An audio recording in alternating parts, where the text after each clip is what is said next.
My love story, before social networks. The tale of a man who traveled across 2 countries and an ocean to follow the love of his life. Sometimes when I'm watching old movies, I can't help dwelling on the crucial plot devices that have been lost to, well, devices. The missed call, which today rings in our pockets. The long-lost love, who now lives forever in our Twitter feed. Consider Dr. Zhivago. A chance sighting of Lara on a city street leads Yuri's heart to rupture as she disappears before Yuri can reach her. Had the internet been around during the Bolshevik Revolution, Yuri and Lara never would have lost each other. They would have been Facebook comrades.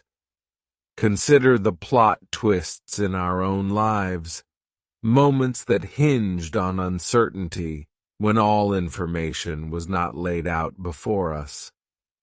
Modern technology has made our world smaller and our lives easier, but perhaps it has also diminished life's mysteries, and with them, some sense of romance. In the summer of 1991, without social networks to tether us, I felt such heart-bursting longing for a woman I loved that I traveled across 2 countries and an ocean to make sure would not wander out of my life. It was only in her absence that I was able to appreciate the depth of love I felt. I met Joelle in March while I was still in college. She had recently graduated and was knocking around Peoria, Illinois, her hometown, figuring out her next step. After 2 chance meetings, we began going out. Before long, we were rarely apart. We spent less time with our friends, who could not track the electronic footprints of our relationship. The outside world fell away, and it became just us, slowly unlocking each other's secrets, which in those days were not posted on walls for anybody to scroll through. But our time together was coming to an end. Before we met, I had planned a summer backpacking adventure across Europe, and Joelle had been talking about a move to Chicago.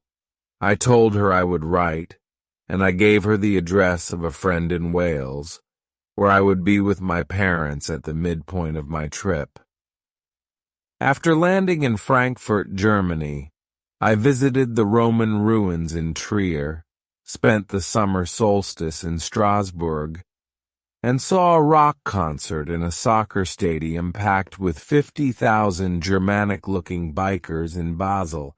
In Budapest, my ancestral home, I heard church choirs and stood before masterworks of art. It was beautiful, and I was miserable. I could not have been lonelier. All I could think about was Joelle. Sitting alone on a bench outside St. Stephen's Cathedral in Vienna, eating street schnitzel, I wished I were in Peoria, sitting across from her. I wrote her letters as if I could will her into my trip, long, heartfelt missives. By the time I reached London to rendezvous with my parents, I was inconsolable.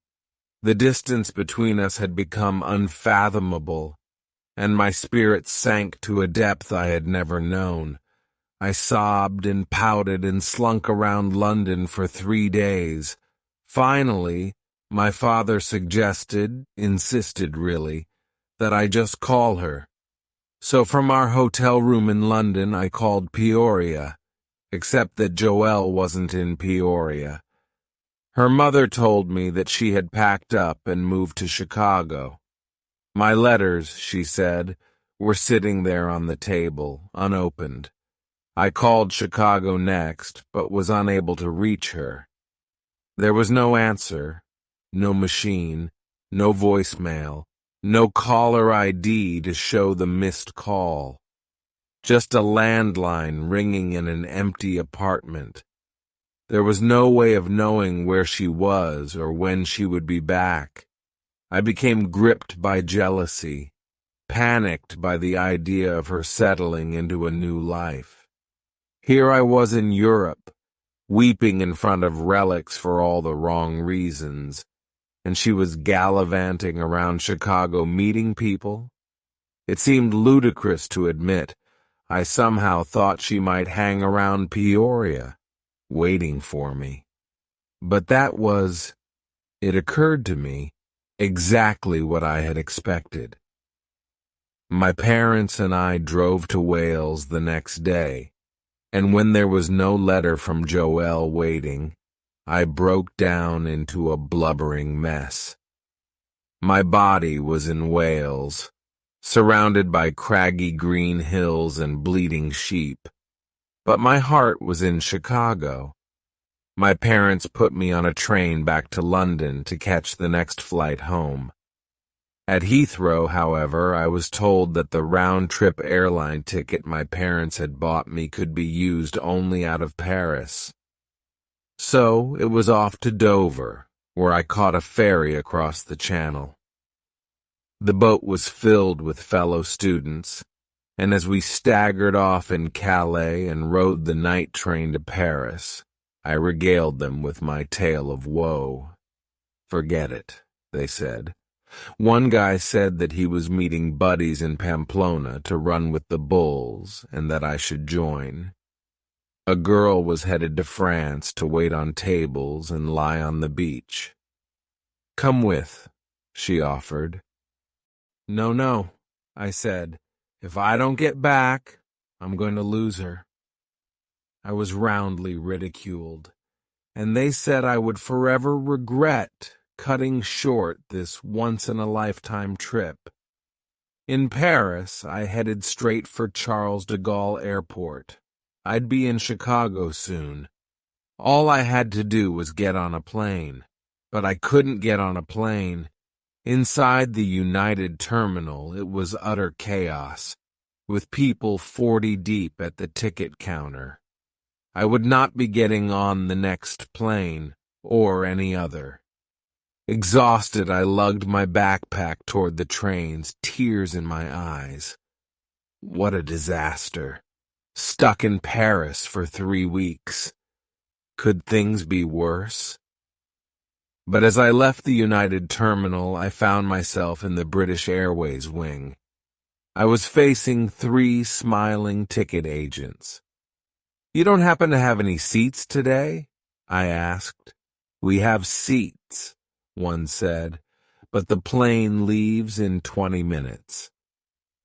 The one-way ticket cost twice what my parents paid for my round-trip fare.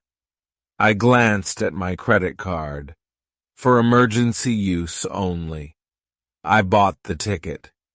This was the part I didn't tell my parents, at least not until 4 years later, on the night before Joelle and I married.